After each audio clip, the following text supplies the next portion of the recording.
The questions log, week 7. No progress on 520 Kane Street since we met the monster who broke Montoya's arm. Burning right through my expenses. Hope that sci-fi supergun she picked up on the scene counts to cover her per diem for a while.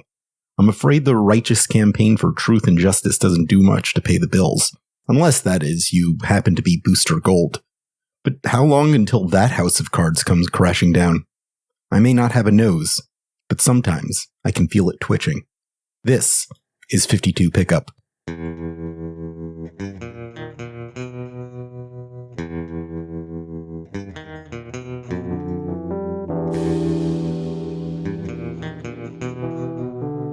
Hello, welcome to 52 Pickup, a podcast series about the greatest comic book you've never heard of. I am Gita Jackson, and I'm joined as ever by my co-host. That's me, Alex Jaffe. That's right. Welcome to 52 Pickup. Welcome to 52 Pickup. What a day. What a treat to be here once again. Thanks for having me on your show, Gita. No. Always a delight. Thanks for having me on your show. I love guesting on this podcast. It feels like it feels like I live here. I hope everyone listening to this does think of Alex Jaffe as the friend you keep in your pocket. That's the role I was born to play. God. So we have a real humdinger of an episode today. We sure do. I am so excited. I started reading it, and it was so hard to not immediately start doing the podcast as I was trying to text Alex about how excited I was. Yeah.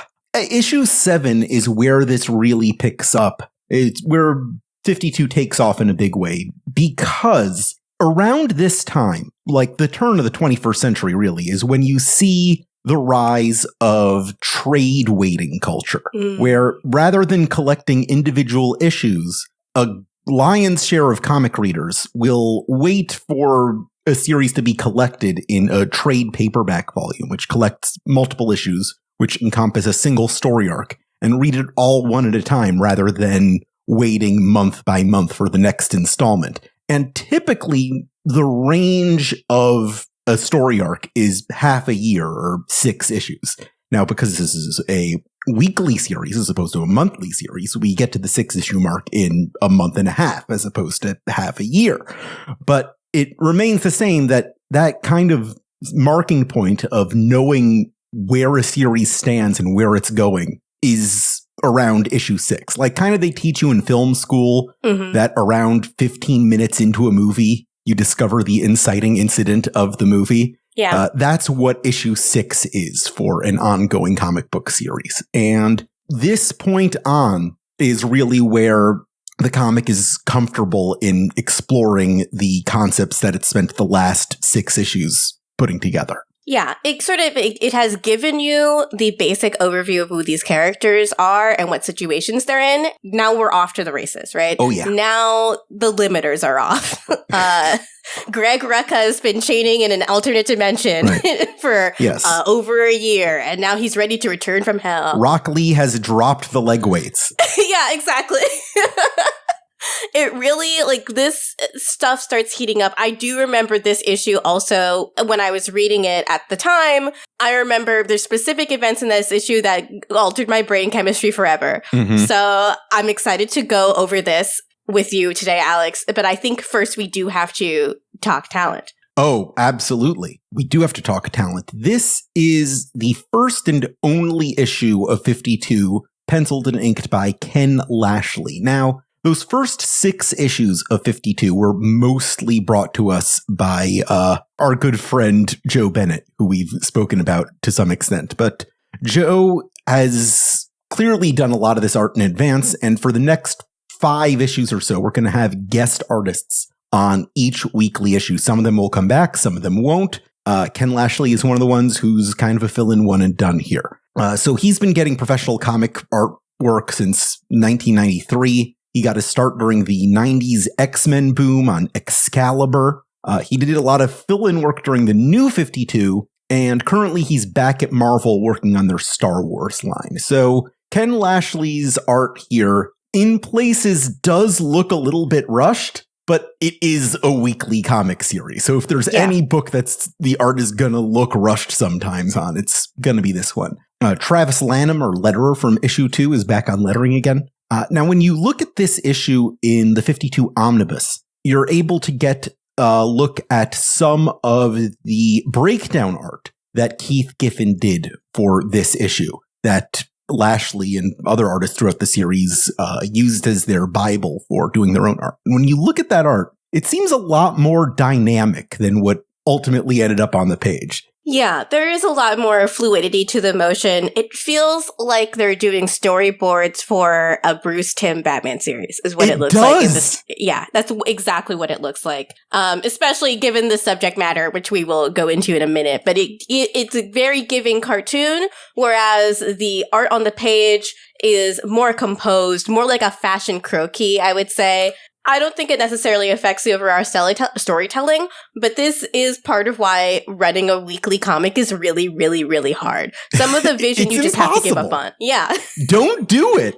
Don't do it. If you take one lesson from this podcast, it's that this worked exactly once and never again. This is the exception that proves the rule. Yeah, and there's all these wild production stories that come out of 52 that we've told a little bit of that, but it's clear that anytime you have this many superstars working on one project, I think the phrase I heard was karmic donut. Everything else is consumed into the black hole that is the energy and resources that are devoted to this specific project with the huge amount of superstars on it. Yeah. They also did literally whatever they wanted, which screwed up a lot of people's schedules. So I feel like it was worth it, but you have to think about at what cost. Yes, it was a success that I think Morrison in particular learned a lot of incorrect lessons from. Yeah, just shoot. And then I came out blasting. I remember Morrison. It was rules not for me. Anyway, goodbye. Yeah, but we start with a Morrison segment here, but on the whole, this is really more of kind of a Mark Waid, Greg Rucka issue, really. Yeah. And I think the two of them, this is a perfect spotlight for their particular talents. Especially Greg Rucka in this issue. Some of the best Rucka writing, takes me straight back into reading the really good issues of Gotham Central. Mm-hmm. It makes me feel excited just to get that narration. Ugh. But yeah, I'm getting ahead of myself. Yeah, we can start with the cover, which is straight out of a typical tabloid expose you'd see at the supermarket. Of Booster Gold kind of trying to cover up the camera as that as a big exposed appears over him. Yeah. That, he has this secret that he's hiding from the public, kind of to contrast with the Time magazine riff we saw a couple weeks ago with Lex Luthor. Yeah. We're still pretending that comic books are being sold on newsstands, I think, with these covers, which I think is a great conceit, because if I saw these alongside, next to a Newsweek, the stylistic parody is perfect, Right. This in particular is one of my favorite covers because he does look like he's in the middle of saying a word, and it gives you the exact right tonal introduction to the problems Booster Gold is going to be experiencing very soon. Yeah, J.G. Jones is just continually so great at capturing the spirit of what happens in this. Yeah. As so many other aspects of this series being lightning in a bottle, the J.G. Jones covers they perfectly frame every single issue, and that feels impossible. Yeah. There's 52 it shouldn't of them. work every week, and it does. It shouldn't work every week, and yet he nails the assignment every single week. I'm in awe, frankly. Yeah, it's wonderful. We're back on our weird nowhere planet on day 1. We get our title drop, Going Down, which isn't a literary reference, but I thought I would mention that this issue came out a year after From Under the Cork Tree, Fall Out Boy's second studio album, and its lead single, Sugar, We're Going Down. On another year round, and Sugar, we're going down, swing in. Yeah, yes. the very same. Wow. Clearly, Fall Out Boy was on Grant Morrison's mind as they wrote this. Yeah, I hope so. Yeah. Honestly, I wouldn't put it past them. Anyway, I'm gonna shut my mouth about the pop punk to comic book pipeline, but it's real. Why would you? Oh, it's just What, are you saving it for another podcast? That's right. This is my time. Listen, Fall Out Boy came from a Simpsons issue. That name came from a Simpsons issue, a Simpsons episode where there is a filmic adaptation of a Fall Out Boy comic book movie, right? Mm-hmm. They were among the biggest rock bands on the planet at the same time as My Chemical Romance also was. Grant Morrison ends up becoming very good friends with Gerard Way, who is the lead singer of My Chemical Romance and also a prolific comic book writer, and his books are really, really good. And then appeared in a My Chemical Romance music video doing some acting. I don't know if Grant Morrison is an actor per se, but they were acting or trying to. That's all I'm going to say. Like, it was in the ether at the time. Yeah, I'm not saying it's impossible. There is that connection. I feel like pop punk and comic books are in the same milieu of culture, you know? People that wear Defend Pop Punk t-shirts are also likely to have read comic books. Yeah, they're also really big Doom Patrol fans. Yes. That's where that crossover happens. We start here with more space hero stuff, and I think although it like sort of bookends the issue, this is another example of how the space hero stuff is just so far not the most interesting plot line. The gist of these 2 pages is that they're freaking still stuck in space. What's interesting to me is I think every time we have seen Starfire in this series, she is drawn completely differently. That's so true. And we've seen her as this like Eden-like figure. We've seen her extremely sexualized, and here she's kind of drawn as like this strung out addict, which is thematically appropriate, where we discover the space apples she's been nonchalantly munching on might actually be dulling her mind like an opposite tree of knowledge, just making her not care about the fact that she's been stuck in space for 6 weeks. Yeah. What's interesting to me in this segment is that Animal Man says almost nothing. He is just around. Yeah. He is certainly here, but he has no opinions on what the proceedings. He's like, you don't need 3 people for this scene. He literally says, don't bring me into it. And they don't. But it's the Renee sequence that begins in the next page that is like the beginning of the comic book, just starting up a action like drama machine and just not stopping until the end of the issue. I'm in love with every single thing that Renee does and experiences in this issue. She's perfect. She's not perfect, but she's perfect to me. She's my beautiful child, and she's making bad decisions, but they're good decisions at the end of the day.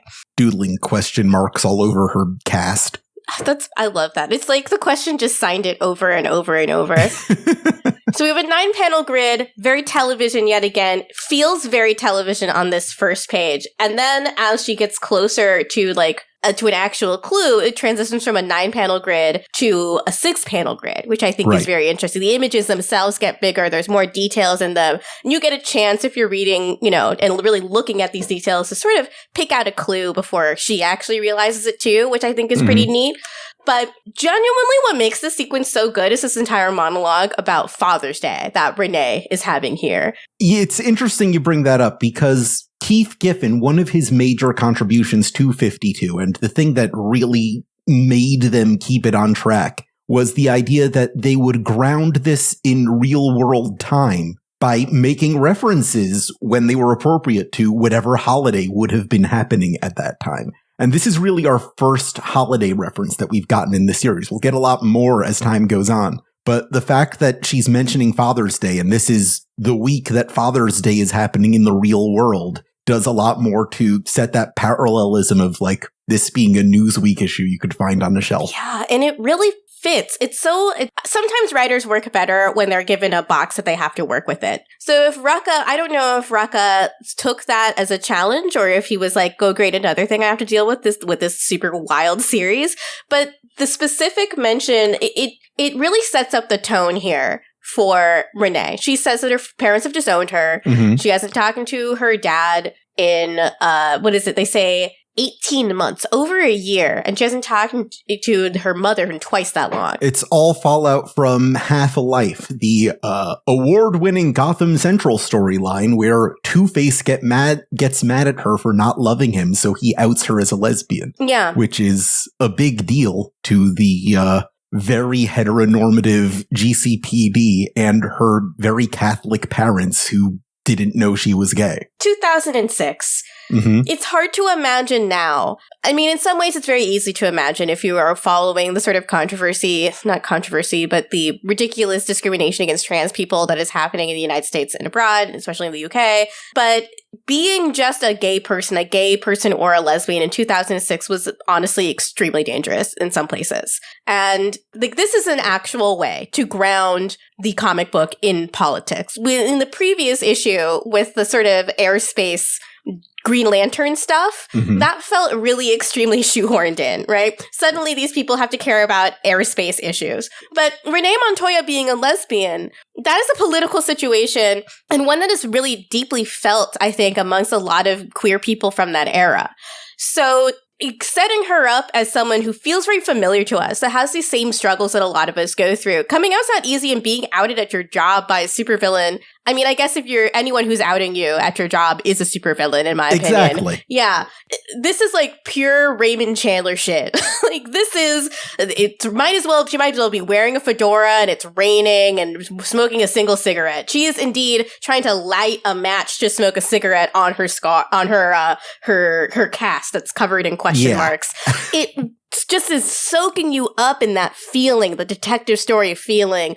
You just end up really wanting to follow her along and root for her as she's trying to climb herself up out of the bottom of a barrel. She makes a remark about how she guesses the no-face guy who she's been on the payroll for these past month and a half probably doesn't have much family. And that's kind of the backstory of Vic Sage, that he was dropped off as a baby at an orphanage. Wow. And never knew his parents. And if you're going to ask me, hey, did Vic Sage ever find who his parents were in some story arc? No, he never did. To this day, we have no idea who Vic's parents are. And that's the point. Part of why I love him. That honestly rules. Yeah. I like any adoptee stories that aren't about an eternal struggle for identity that they feel bad about. And this is an internal struggle for identity that he feels good about. Right. It's part of why he erases his face. He was born nobody and he's going to live as nobody. That's perfect. He was never adopted. He was raised in the system. Then he went to and failed out of journalism school for being too combative. And then he got a radio show where he was fired for, again, being too iconoclastic. And then he fell into a river and died. And then he came back, and that's the Question story. We love that. You know, you're really seeing in this, even in just these 2 pages, how they're setting up the parallelism between the two of them. Yeah. Renee also doesn't have a family anymore. She's also too iconoclastic for her previous job. Here, by iconoclastic means being a gay alcoholic. And she also has this insatiable urge to answer questions. Yes! Oh, man. Yeah, you've hit it exactly. And it's here that Renee discovers her first real clue that the 520 Kane Street address she's been staring at this entire series so far isn't just a winky reference to Bob Kane. There is actually a person named Kane who owns this whole street that she knows. And it's a pretty lady. It's a pretty lady. And it's a pretty lady. We haven't seen before, named Kate. If you have been paying attention to the CW's slate of television shows, you might know who this character is. But imagine being me and being 16 years old and thinking, man, just reading like an unreal amount of homoerotic fan fiction about the, members of the Bat Family, and just picking up on what this comic book is setting up for you right now. It felt pretty good. Yeah. It felt pretty fucking cool. We're going to talk a little bit more about that later. Yeah. Don't you worry. So finally, after fumbling around for 6 weeks, Renee has a lead, and that takes us to day 3. What I also like about these 3 pages, because we're going straight into day 3, which is about Ralph Dibny and Booster Gold. If you notice, it goes from a 9-panel grid to a 6-panel grid to a 4-panel grid. Kind of like the camera zooming in and in and in on these situations. Oh, that's a great point. Yeah, I think that's just a very cool layout trick that they've done here. Because in these panels with Booster, you go from these square panels to more rectangular ones. They're oblong, they're upright rectangles. So you can see all of his body, his entire costume is in frame suddenly. And that framing does give it it goes from like prestige TV to like soap opera-y feeling. Right. This scene is very much about exposing who Booster is as a person at this point in time, and his guest, who we're going to meet in a second. And it's just very revealing of where they are and who they are at this moment where they're converging, because that last week's Great 10 Black Adam story aside, this is really where we see two plots that have been building in 52 converging for the first time in a meaningful way. Yeah. The Elongated Man story and the Booster Gold story, which is appropriate because they were both kind of members of Keith Giffen and J.M. DeMatteis's Justice League at the same time. So it's fitting that they're finally kind of crossing paths and checking on each other, especially when Booster had that big fallout with Fire a few issues ago. Yeah, and Ralph Dibny in this scene looks like reheated shit. He Absolutely. looks terrible. And the visual contrast alone really shows you the huge distance between what has happened to these characters since that JLA run. Ralph is trapped in his grief, and Booster is covered in logos and on the phone and not really paying attention to him. Yeah, he's getting a call from Manthrax, the villain we met last week, who's asking for his money. Call drops, he's not able to get him back. Ralph is ostensibly there to ask about that weird Cult of Connor plot we saw a few weeks ago, where Cassie Sandsmark was working with these Kryptonian cultists to bring her dead boyfriend back. But he's got other things on his mind. Yeah, he calls it the Cult of Condor, which I think is very funny. Yeah. Yeah, classic Airhead Booster. Yeah, so Skeets is doing a countdown in the background. It's another event that they know is happening, that Booster is going to save a bunch of people at the nick of time in order to continue to boost his profile. I really do like in these first two pages of this scene how the clutter of all the different text boxes coming from all these different characters does make the scene feel extremely chaotic. Yeah. But as Ralph begins to realize that Skeets knows the entire future, Booster keeps saying, he doesn't know everything and that he was a horrible student. They didn't teach a lot of this in school. Ralph just becomes more and more incensed because he asks Booster, hey, we were friends, right? Why didn't you tell me my wife was going to die? Right. And don't use that bad student of history excuse. This was a major pivotal moment for the history of the Justice League. The Justice League disbanded over this. And we were friends. Why didn't you know about this? And little shit that he is, Skeets reveals at that moment, oh yeah, I knew the whole time. You just didn't ask me. What a piece of shit. I would also be furious with this robot if it was mine. Yeah. I read a piece from Mark Waid where he talked about how this scene was one of the toughest scenes to write in 52 because they were, the four of them over the phone were busting their heads trying to figure out, hey, why wouldn't Booster tell Ralph about Sue Dibny if he has access to all this future knowledge? And it was Greg Rucka who said, just walk right up to it. Have Ralph ask Booster that exact thing. It's the same. He has the same problem. It's such a good scene too. Yeah, it's very television, right? This feels very Lost inspired. Very Lost especially. There's so many scenes in Lost where one person knows something and the other person's just discovered it, and then they have to have a conversation about why didn't you tell me? Yeah, that's such a TV occurrence. We do keep talking about how this series is very much inspired by the storytelling structure of Lost, and that feels right out of its playbook. Yeah, it makes the scene really dynamic. The key in a lot of television shows, television doesn't have an infinite budget, right? So a lot of things like superhero stuff looks really corny. If you've seen any of the CW DC shows I've mentioned, you'll see some examples of that. And sometimes your suspension of disbelief, it totally works out. But sometimes it does not work out so well. But in order to circumvent that, you need to create extremely good reasons for characters to stop doing superhero stuff and get in a room and talk with each other. And this is an incredibly good reason, and one that I remember fans talking about while Identity Crisis was going on. They were like, wait a second, he knows Booster Gold, and Booster Gold's in the future. Wait a second. It feels like writers addressing the concerns of the fandom themselves. Yeah, but not in a corny way. They didn't like make up some magical reason, some, metahuman reason. In a human way. Booster Gold is just self-interested. Yeah, these characters are flawed. They're not they're not they don't make the perfect choice all the time. Yeah.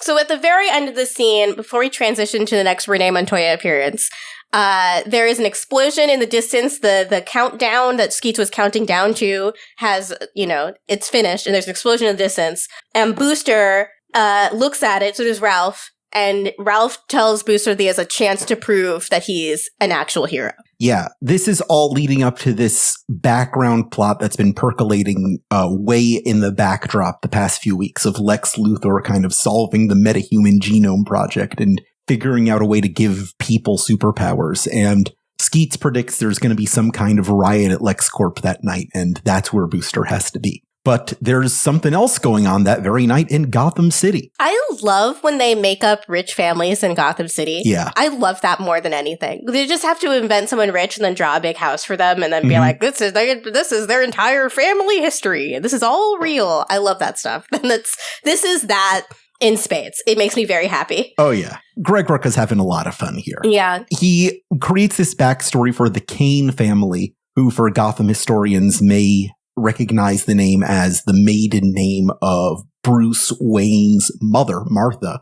So this might be related to that somehow, but that hasn't been established yet. He introduces the Hamilton Rifle Company, which is the fortune that the Kanes themselves married into to get even more rich. This is a reference to writer Edmund Hamilton in the Silver Age, for reasons which will soon become apparent. And I wonder if it's also a reference to the Colt fortune. Oh, the Colt 45. Yeah, the Colt gun factory that might be is in Hartford, Connecticut. Yeah. And growing up there, I used to drive past all the time. It's a beautiful building. But there's a piece of this narration that if you're finished, I'd love to just call attention to because that's exactly what it reminded me of. The narration here, I'm reading it out loud because it is some extremely fine writing. Like it's just sentence to sentence, perfect.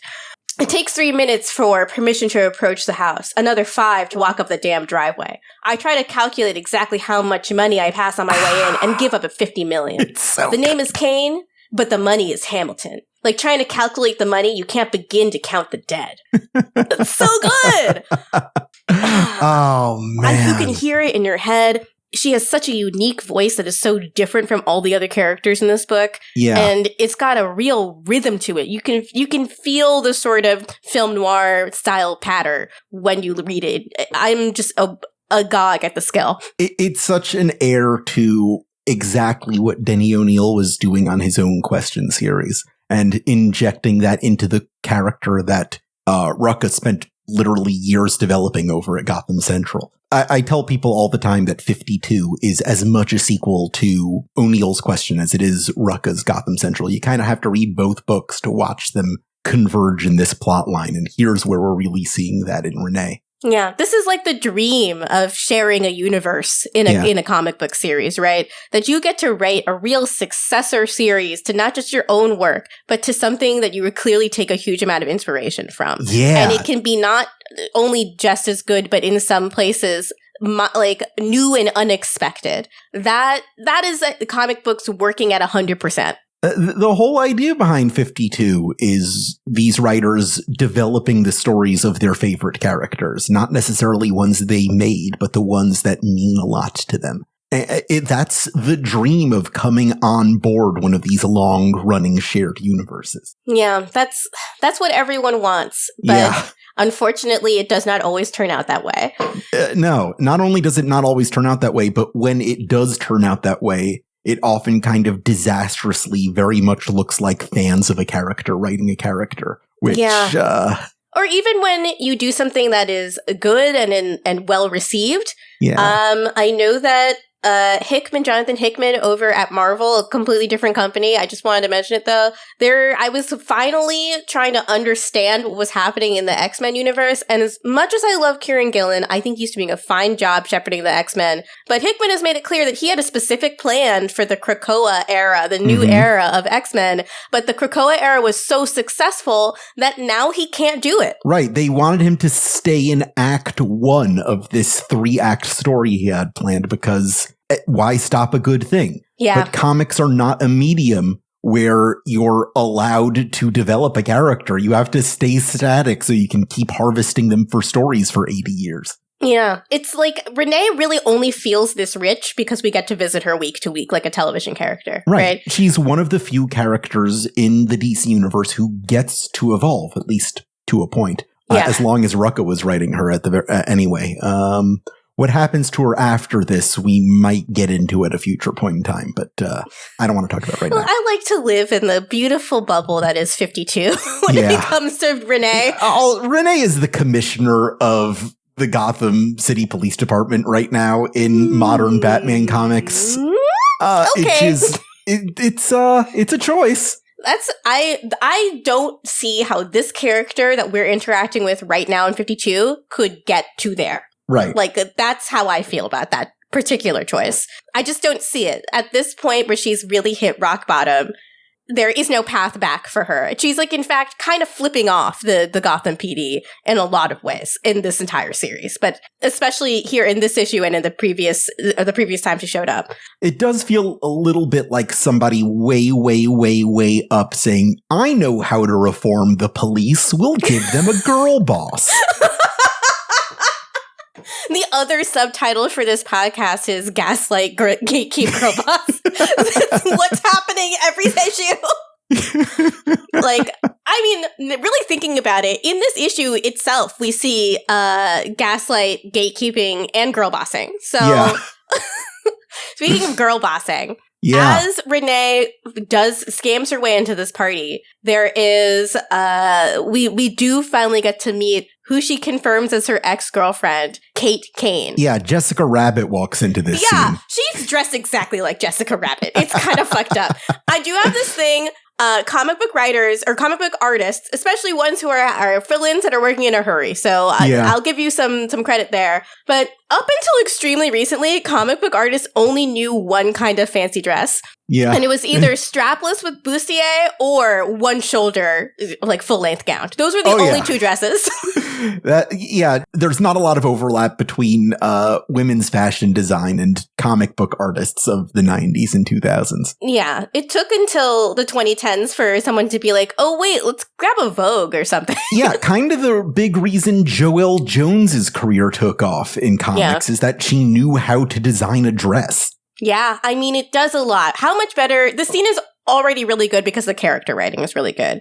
I do watch it and, like, kind of wish that the dress that she's wearing made any sense at all. They're doing a gala in your own home, and she has a strapless bustier, bright red gown. She looks like Jessica Rabbit. Yeah. And it's all the way down to the floor with a train and a white shawl. And it's a choice. Yeah, what's going on with that shawl? I don't know. It kind of gets forgotten throughout the scene. You turn the page and the shawl disappears. It does. It's completely unnecessary. And it's like, she's wearing, I think, what a guy who's never thought about fashion before thinks of as a fancy dress. Right. And that's it. You know, the internet's different now. Now we have access to, you can go to the Vogue website and look at any single runway fashion show that they've ever covered. So I'll give them, and also, again, fill-in issue for this person. And we were not at an era yet where people thought, maybe I should learn how to draw a dress for this comic book. But it would have been even better if or even if the Jessica Rabbit reference was, like, really supposed to be there. Yeah. Like, that would even be better if she was leaning into it a little bit. Here, it just seems like, well, you drew a pretty lady and you were like, shit, I gotta put clothes on her. She doesn't even have the temerity to ask, why don't you do right? She could be saying, I'm not bad, I'm just drawn that way. Right. And she doesn't do it. Come on. So what does happen between Renee Montoya and the illustrious Kate Kane in this scene? God, like any toxic lesbian couple, they immediately flirt with each other and then one of them punches the other in the face. And what I love about it is that Renee is like, oh, that's a really good punch. Somebody taught her how to throw a punch since we dated 10 years ago. I love the implication that they have gotten into physical fights before. Yeah. She's like impressed at how much she's improved. Yeah. This is a toxic, abusive relationship that a lot of people ship to this day. Listen, I love chaos. I'm sorry. Yeah. But I love Renee and I love Kate. they're not meant to be together. No. And that's kind of what's interesting about them, that they have this continuous falling in and out with each other. This narration, even more, the dialogue is good. In a text, you described it as a reverse girl walks into a bar scenario. Yeah, a reverse and then she walked in. Yeah, it's like, and then I went to her house. Because you're coming into her home and ruining her life completely uninvited. You crash this party. That's very to funny. Say, oh, hey, are you still in the closet? Like, what the fuck are you doing here, lady? Renee is so rude and mean for no reason in this scene. I get it. I do get it. It is like very slap kiss in a good way. The tension works, and tension, like romantic tension, is sometimes pretty hard to portray in comic books. But here, the narration sells it for me. Renee is narrating in the scene.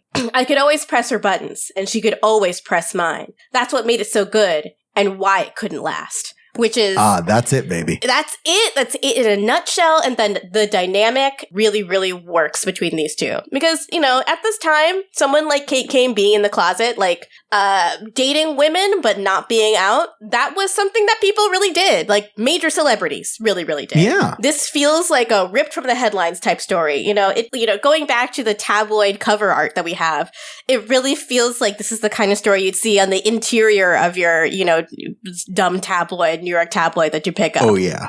So the real kind of story meat of this scene is Renee asking Kate to look into this building that her family still owns, the very one where she encountered that monster a few weeks ago and got the cast on her arm and picked up that weird Jack Kirby gun to try to figure out what the hell is going on there, that maybe they have some kind of connection to what happened. And Kate dismisses her, but basically promises she'll look into it. Yeah, you know, the writing here is perfect. Kate asks her why she should do her a favor, and she just says, Renee says, because once we thought we were in love with each other, and maybe we even were. Oof. Oof. Just really hits you straight in the heart. We're also back to, it's interesting, we're back to, actually, it's a 9-panel grid on one page. No, it's an 8-panel grid on one page, but then the aspect ratio of those panels squeeze in a little bit. So it's the zooming in effect, but with the opposite sort of panel layout idea, where you can have entire panels now be completely covered with a 3/4 view of a person's face, and it feels like you're in a close-up in a, you know, shot reverse shot in a TV show. Yeah. Very soap opera, very melodrama. I could live here. I could live in this issue. I do live in this series. This is where I live. This is my home. If you want to find him, you should open up issue 7 of the comic book 52. Yeah. Like Renee says in this very sequence, you know where to find me. And it's right here in this series. We go back to Metropolis at this point.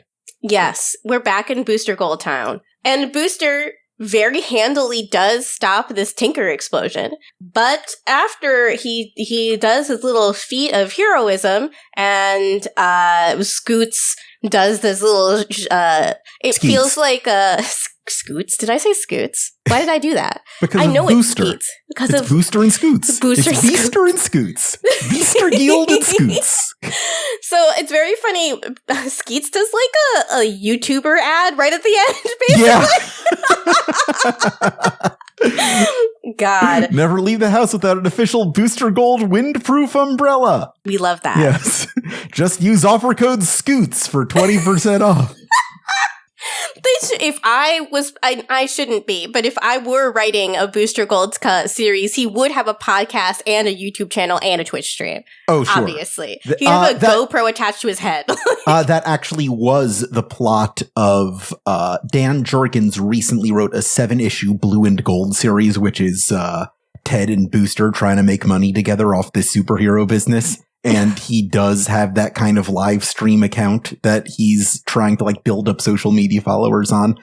It's very much old man trying to talk the kids' language, but the heart's in the right place. Yeah. No, he was right in that Booster would do that. Yeah. Like, Booster would be like Ice Poseidon, basically. Yeah.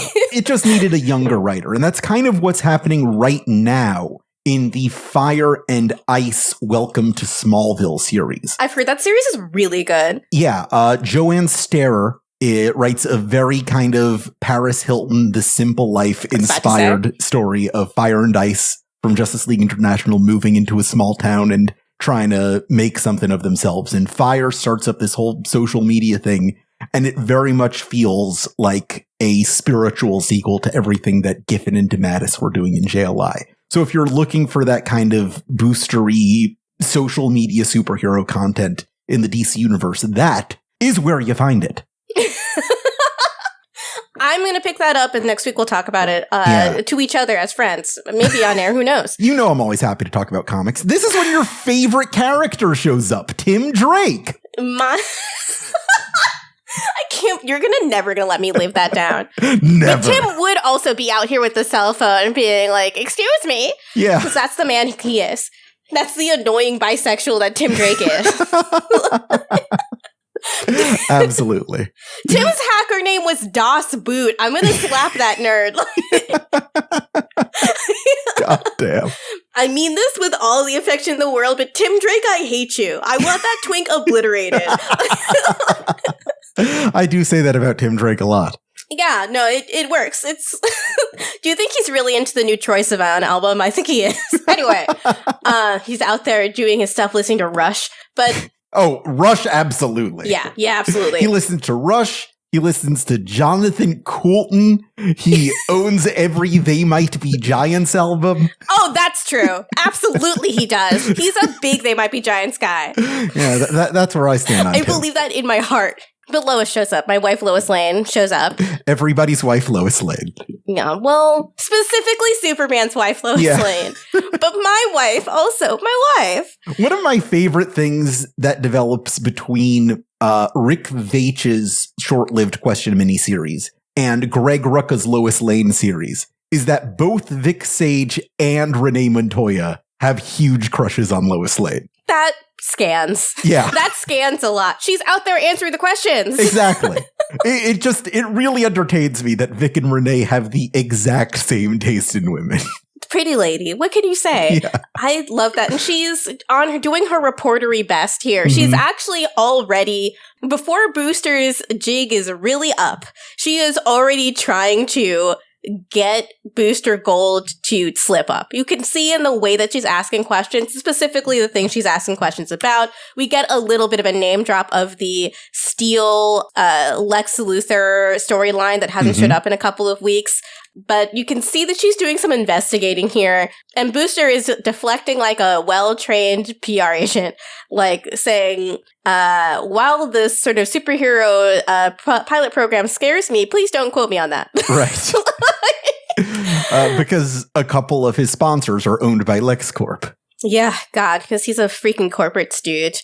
And that's why Lois Lane is in this scene, because she knows what it means for a hero to defend Metropolis. She's taken this personally. Yeah, and this is her beat, okay? And if you're going to show up on her beat, she's going to know everything about you. She's like, I used to cover Superman news, and now I have to cover Booster Gold news? She hates him. The way that her face is drawn. And again, some of these expressions are a little imprecise, but I think that we captured Lois's disdain very clearly. Yeah. Absolutely no faults to Ken Lashley there. She is disgusted by Booster. She hates this man. It's really funny. But even before Booster digs his own grave, someone comes with the shovel to help him out. Yep. Manthrax shows up. Yeah, it's our old buddy Manthrax. God, and it's like Bob or maybe Bill Castell. He keeps kind of changing his mind on what his name is. He's either Robert or William, I'm sure. But he's Billiam. How about that? Yeah, Billiam Castell shows up and claims that Booster's check bounced over the bank in a single bound, so he's here to blow the whistle. Yeah, I remember reading this particular issue when I was a teenager and being so sad for Booster because I loved him as a character. Oh, it's devastating. It's like it's the worst possible timing and the worst kind of event to have happen to him. Yes, all the cameras are there to expose how you're a fraud.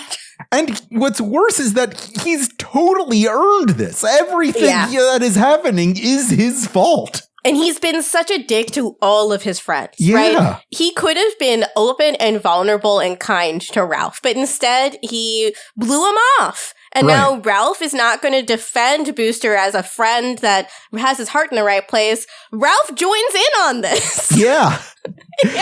His old super buddy goes all in on how Booster is a huge disappointment and squarely blames him for letting Blue Beetle, his best friend, die. That was devastating to read as a Boostle shipper way back in the day. I was like, no, you're hitting him right where it hurts. Yeah.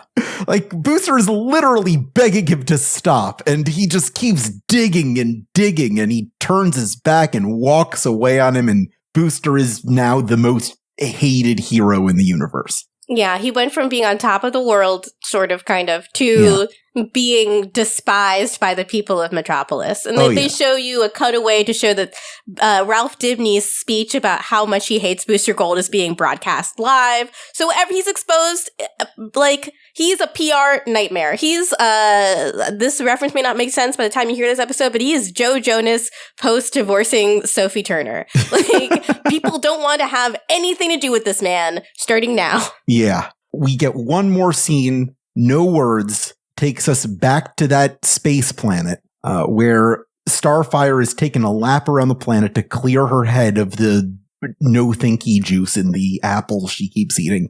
And she runs into a giant Jack Kirby dude. It's Devilance the Pursuer, who showed up in exactly one issue of Jack Kirby's The Forever People. The kind of pull only Grant Morrison would make. Of this big intergalactic hunter who works for Darkseid. Kind of a mini Galactus guy kind of happening here. You see, he's even got those like itty bitty versions of the horns on the sides of his helmet. It was hard not to refer to him as Galactus when I in my own personal notes. Jack Kirby was not ashamed. No. He was like, if it ain't broke, don't fix it when it came to superhero designs, you know? So you'll see a lot of repeating elements, and it's what made his style so distinctive. But I also think it's like an economy of design. Yeah, you know, he knew what kind of helmets looked good. These kinds. Yeah. So he's brought in this intergalactic hunter into Animal Man, Adam Strange, and Starfire's world to basically force them to move this plot because they were just going to stay here if no one was going to kick them off the planet. Yeah. Hopefully next week we see them and do anything ever at all. Yeah. But I don't think so. See. We'll see. But that brings us to the end of the issue, right up to the backup. Yeah, that brings us up to our backup, the history of DCU, everybody's favorite part of 52 at this point. It's my favorite part of 52.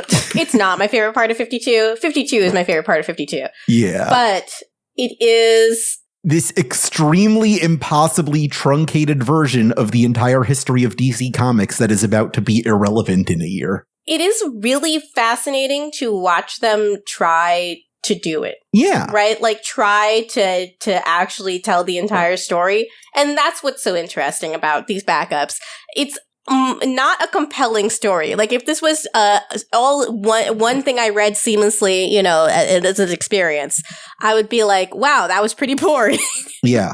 But it is like a nice little trip down memory lane as you are reading 52. The last issue of this basically tried to cover everything that happens between 1986 and 1994.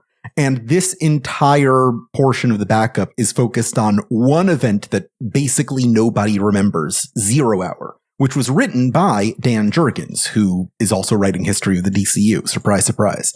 So he spends a lot of time focusing on this and a character by the name of Extant, who is also known as Monarch. The hook behind Extant/Monarch is that they were allegedly a hero in the modern day who sometime in the next 10 years turns evil and destroys the universe. And the big mystery around the Armageddon 2001 event, which happened in 1991, hence the title, was who becomes Monarch?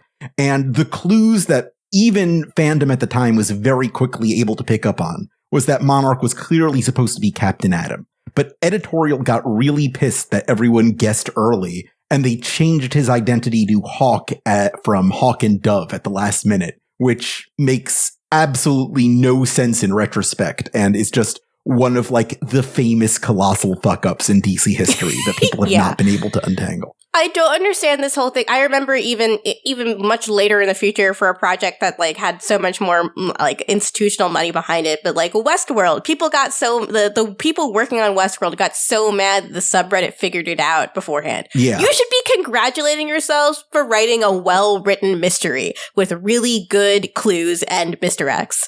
Like, some people figure it out. I'm sorry, you know, but that means that you've done your job. Yeah, Brian Michael Bendis actually said something about that I really liked. That, like, if you're doing your job as a mystery writer, you want, like, 15% of people to figure it out. Yeah. Like, you don't want it to be impossible to get, but you don't want everybody to get it. Yeah, switching it to Hawk of Hawk and Dove at the last minute just made people mad. Yeah. Because they were so sure of something, and then they were like, we're doing this specifically to piss you off. Yeah. So that's basically what's going on in 0 Hour, which is about this fallen hero who teams up with another fallen hero, Parallax, who was Hal Jordan, who went crazy after Mongol destroyed Coast City, to remake the timeline. And it's kind of a soft reboot after 1986's Crisis on Infinite Earths had already rebooted things, to just kind of streamline the timeline and to try to fix whatever was going on with Hawkman, but ultimately made it a lot worse. They killed off some members of the JSA, and we kind of get this little retcon here where this is the point where Superman from the Golden Age, who, if you'll recall from the Crisis on Infinite Earths recap, got to live in this paradise dimension rather than being erased, starts seeing what's going on there and gets really pissed. And that's going to have consequences down the line. Yeah. It's interesting to go through like a trip down memory lane with these specific events, because 52 is another sort of aftershock of a giant Crisis crossover, you know? And so now we're getting a little history lesson in all these Crisis crossovers, and you can see more clearly how comic book companies use them as a marketing tool. They use them as a tool to organize and streamline all their books. And they also try to use them as genuine narrative tools. But let's be real. Would you ever read 0 Hour by choice?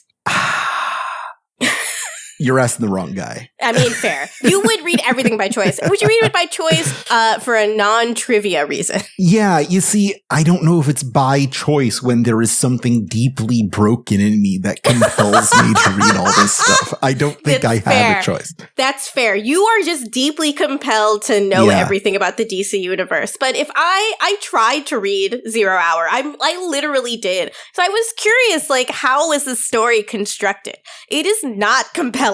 There's a line in Alex Packnadell's Night Terrors tie-in where Barry Allen is talking to Hal Jordan, and Hal tells Barry that love is the opposite of choice, which is very much that kind of like, what is grief if not love persevering, of just like comparing a noun to a noun so it sounds profound. But like, that's how I feel about DC Comics. I don't have a choice because I love it so much. You know, I feel that. I do understand that. I have read so many bad comic books because there was one character I liked in them. That's it, baby. Yeah. You know? Step 1 of fandom is following characters. Step 2 of fandom is following creators. Yeah. I got as far as Grant Morrison, and that was a little too much. Exactly. Yeah. Yeah. One of the classic blunders. You started a land war in Asia. That is exactly the equivalent. No, those are equivalent activities to do. If you're going to start reading comics, I definitely think Animal Man and their JLA run and DC 1 Million are great books. Yes. But maybe find another comic book writer to sort of go back and forth between. Give yourself a Mark Waid. Give yourself a Greg Rucka. Yeah. Someone who has a mature adult take on the medium, because, you know, it's great that children read comic books, but hopefully you're not a child if you're listening to this. But we swear a whole lot. Yeah, we've sworn a whole lot on this episode. Yeah. But Rucka and Waid, they give you that good comic stuff without making you feel like you are eating like sugary cereal, you know? Mm-hmm. I mean, this entire issue is a pitch for you, the listener, to go read Gotham Central. The Greg Rucka parts. Just do it. You will not have a bad time. What's your favorite scene in this issue? I mean, I know, but I have to ask because of the format of our program. I mean, as much as I love Lois, my favorite scene is definitely every single moment of Kate and Renee talking to each other. The kiss slap. Oh my god, it is what I love about melodrama is stuff like that. Two ex-lovers that have to reluctantly help each other. I love that stuff. It's great. It's delicious drama. It's an excellent way to set up Kate Kane, who we're meeting here for the first time and is about to become a major player in DC Comics. Yeah, this character really did, I would say, I don't think it is wrong to say that this character changed a lot of people's lives. Yeah. Like, it is one of the examples of corporate diversity that actually really did work out. And I think DC, while I'm not sure that all of their extra material adaptations of Kate Kane's character have gone super good, I'm glad that they were able to make her a flagship character. Absolutely. We're going to see a lot more of that going forward. And, the beginning of 52 kind of teased us that the Question would be the heir to Batman, but really it's kind of a vehicle to set up what's coming afterwards. It's not going to be much longer before Kate Kane literally inherits the mantle of Detective Comics for a while. Like, the story is going to be about her. Yeah, that's kind of the most exciting era for the character. Yeah. And we see it all start here in this issue where she looks like Jessica Rabbit.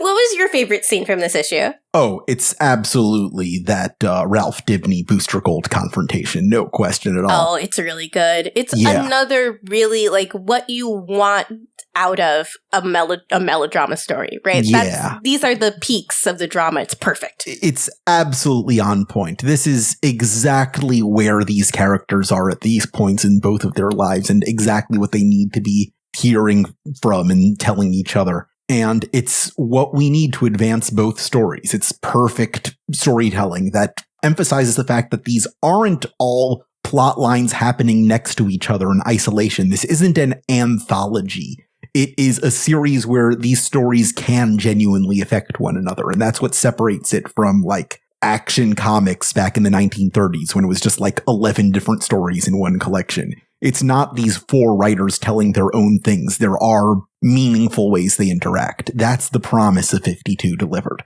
Yeah. And in this case also, it's delivering an interaction that fans have longed to see and keeping these characters perfectly in character or during that interaction while also, like, resolving, like, dumb fandom hair splitting, I would call it. Why didn't Booster, but why didn't Booster tell them about Sue? It's because Booster Gold is a self-involved person. Like, I hope someone got fired for that blunder.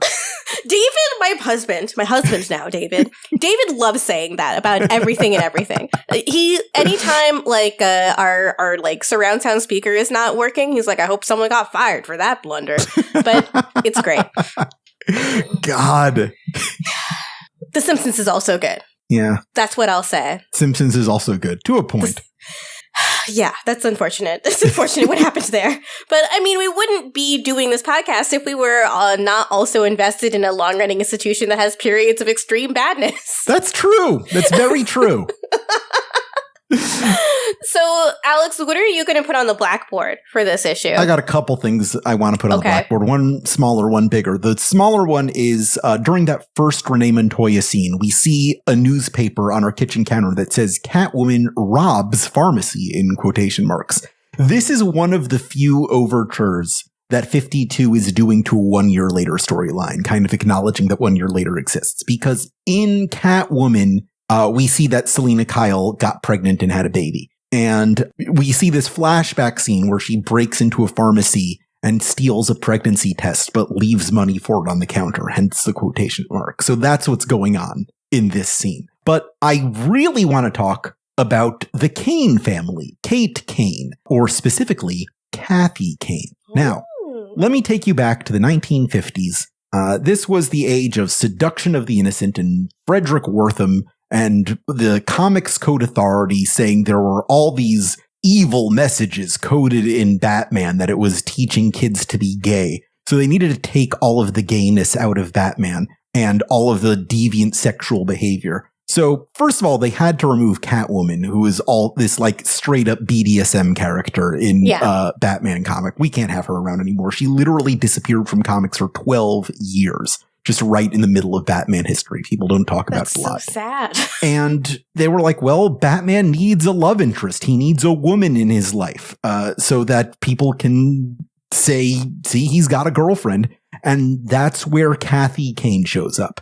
She's a yellow-suited Batwoman who, instead of a utility belt, she has a red handbag. And she's always coming on to Batman, and Batman is always rebuffing her, which doesn't make him look any less straight. Any more straight, I should say. It's a real misunderstanding of kind of the mission statement here. But nevertheless, the legacy of Batwoman is that she was specifically introduced into Batman comics as a case of the not gays. So when it came time to reinvent Batwoman, Greg Rucka thought to himself, hey, wouldn't it be great if when we bring Batwoman back, she's an explicitly gay character, just to turn that entire era on its head. It's perfect. And that's exactly the thought where this whole Kate Kane reinvention comes from. It's a perfect salute and middle finger to that era, I think. You know? And the fact that she's still in the closet, I think, is also perfect for that. What else was the seduction of the innocent era symbolizing other than a call to gay people to remain in the closet? Well, here, exactly, she's not quite out, but she does know she's a lesbian. Mm-hmm. And that is pretty cool, honestly. A pretty cool way of dealing with this sordid history. Speaking of sordid history and gay things, I know what I wanted to put on the Blackboard for me, and it's Boostle. It's Booster Gold and Blue Beetle shipping. Sure. Because there's that line in that scene where, where Ralph is really taking Booster Gold to task. And he is saying, you're the reason why your best friend Blue Beetle died. I really got into Booster Gold through reading Blue and Gold fanfic. I really, really, really did. I was a Ted Kord fan initially, got so upset when he died, drowned my sorrows in fix-it fic of the two of them hanging out and being in love with each other. Yeah. Shipping is not necessarily a theory, right? Shipping is something where people are used to not seeing the queerness of the characters that they believe they see actually being actualized in a plot and taking matters into their own hands and being like, I'm imagining a universe where these two characters are gay and in love with each other. People shipped Booster and Blue Beetle for a very, very long time, mostly because of that Justice League International run. Even though Ted and Booster had women troubles in there, they are always just hanging out and doing pranks with each other. They're guys being dudes, but in a distinctly homoerotic way. I mean, I didn't get that vibe when I was reading it until someone pointed out to me that Booster is the kind of person who would bet Blue Beetle that he couldn't fit his entire dick in his mouth. And then he'd be like, I'll take that bet. Absolutely. Yeah. Okay. Yeah. He's a himbo that doesn't understand that having gay sex is gay. Like, that's right. Yes, exactly. The kind of man he is. That is their relationship. They don't understand. Yes. Exactly. He's like, me, gay? No, I just like having sex with Ted. Anyway. Watchtower duty's boring. What else are we going to do? If we're not jerking each other off, I'm going to take a nap. God. You see how easy it is? Yeah. This is how you get into this rabbit hole. And just that moment, to me, in my little shipper 16-year-old brain, to me, that was like a confirmation of canon for me. The only thing that you could say to Booster Gold in that moment that would make him feel, like, actually internalize that he's done wrong is that he was responsible for his best friend's death. Right. That is the only positive personal relationship that he has with a dead man. Yeah, exactly. Oh my God. Yeah. That is the stuff that fanfic dreams are made of. Like, it all makes sense when you understand. Ever since 52, the relationship, the deep personal friendship between Blue Beetle and Booster Gold really has been canonized as the most significant platonic friendship, at least in Booster Gold's life. Yeah, I'm going to say some of my favorite semi-canon Boostle content, if you haven't checked it out, is in Tom Taylor's Injustice 2 tie-in comics. Oh my God, really? Where Booster Gold is very much kind of looking after Jaime because that's his only way of still being connected to Ted. Oh my God. Yeah, it's this just like tragically beautiful storyline in the middle of this video game tie-in that I think you should check out. I absolutely will. I have a kind of a soft spot for Injustice just because everything that NetherRealm does, like the gratuitous violence is just itchy and scratchy to me. I think it's so funny.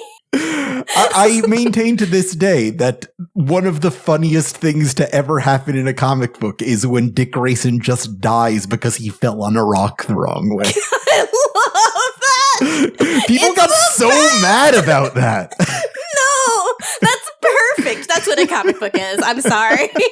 And it would happen to Dick also. Yeah. Like, that's something that would occur. Yeah, Damien hit him on the head with an Escrima stick. He fell over and crack. And Damien's like, I didn't mean to do that. Yeah, no, that works. That works for me. That's actually, if that is not how Nightwing eventually dies canonically, I'm going to be so mad. Oh, man. I want to talk about dumb death scenes.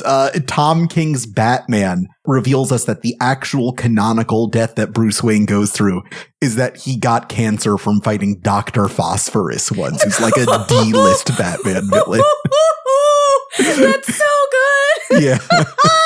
I love that. Yeah. God, speaking of extra material Batman stuff, my favorite death scene from the Dark Knight Rises. The fire rises. The fire rises, Mr. Wayne. That's something that David and I also do around the apartment, is just say Bane quotes. Like, oh, what a beautiful voice. The streets will run with Razzie Zazzy.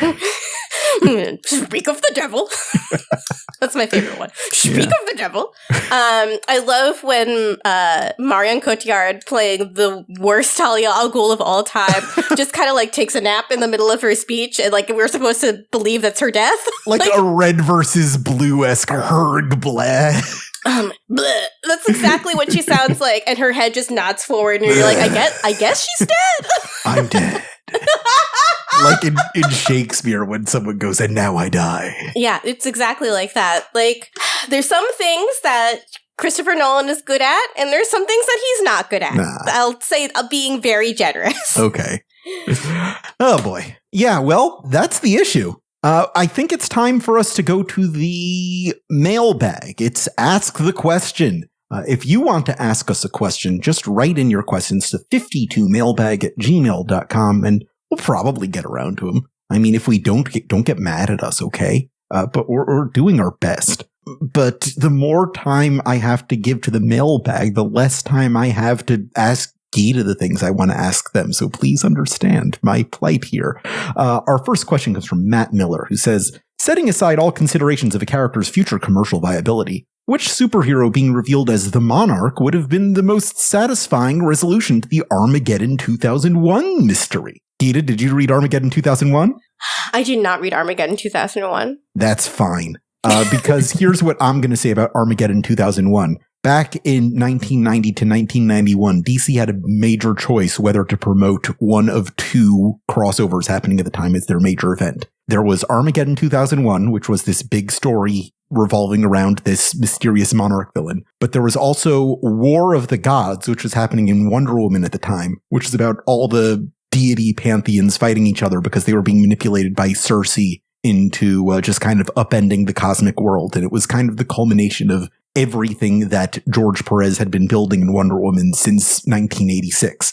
And they chose wrong!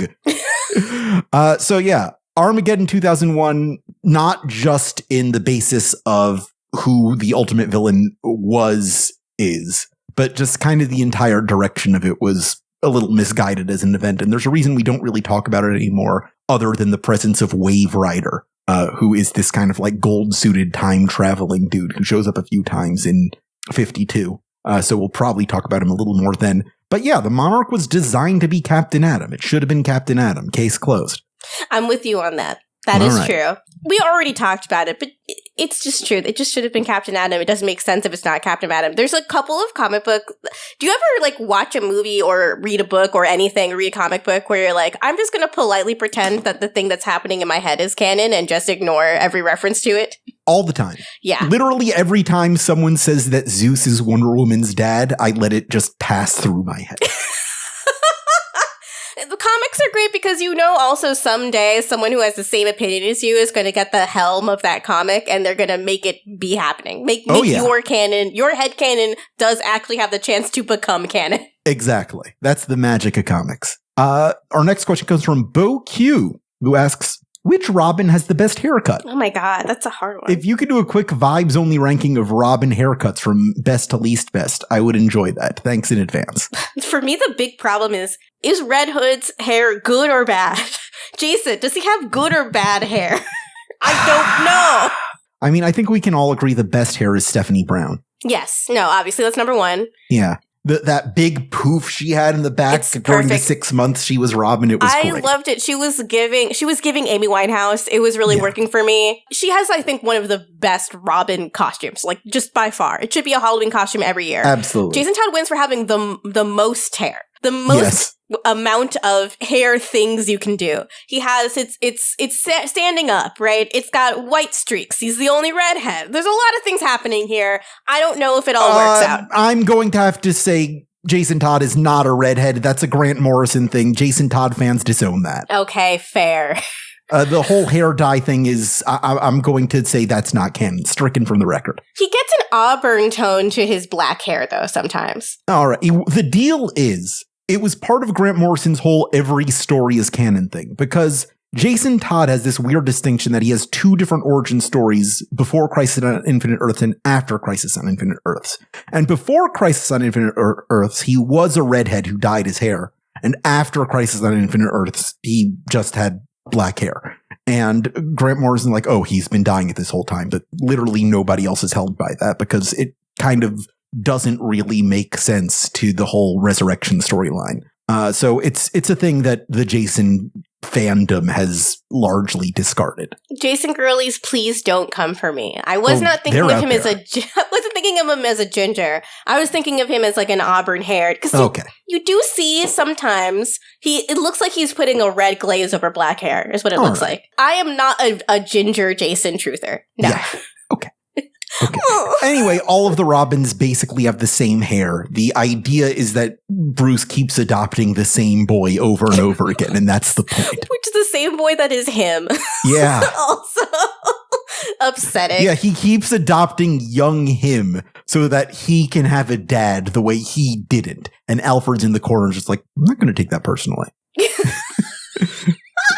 I will say I've always liked the way that Damien's had his hair styled. And I do like Tim Drake's little, like he still has hair like a millennial, like middle schooler in 2006. And I do like that. That feels very in character. He's the millennial Robin to me. Yes. Tim Drake. Yeah. So ranking from best to worst. Number one, Stephanie Brown. Number two? I'm going to go Tim. Okay. I think it just works for the character. I don't know if it's the best hair, but I like his whole character design a lot. All right. Then let's say 3 Damien, 4 Jason, and I guess 5 Dick, because Dick just has default haircut. Yeah, he just has snap-on Lego hair, basically. Yeah, exactly. And that's how we rank our Robin hair. Thank you for that really, really great question. Yeah, thank you. Please, more questions like that and less questions. You know what? We'll take all kinds of questions. I love listening to Alex nerd out. So if you want to ask extremely nerdy questions, please go ahead and do it. Yeah. We're not going to restrict the kind of questions you want to ask. Just go ahead and get as weird or as stupid as possible. All right. Is that the end of this issue? This issue of this podcast? Podcasts don't have issues. It might be. There's one more thing. I had one thing I wanted to ask you, if you don't mind. Oh, okay. Let me know. That thing is, are you ready? Oh, shit. I'm not ready, actually. Fuck. God damn it. Wahoo!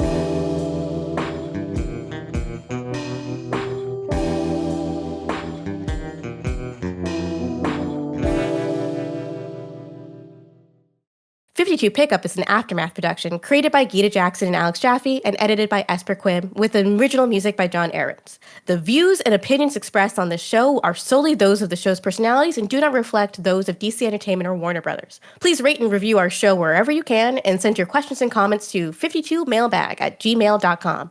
Never stop reading comics.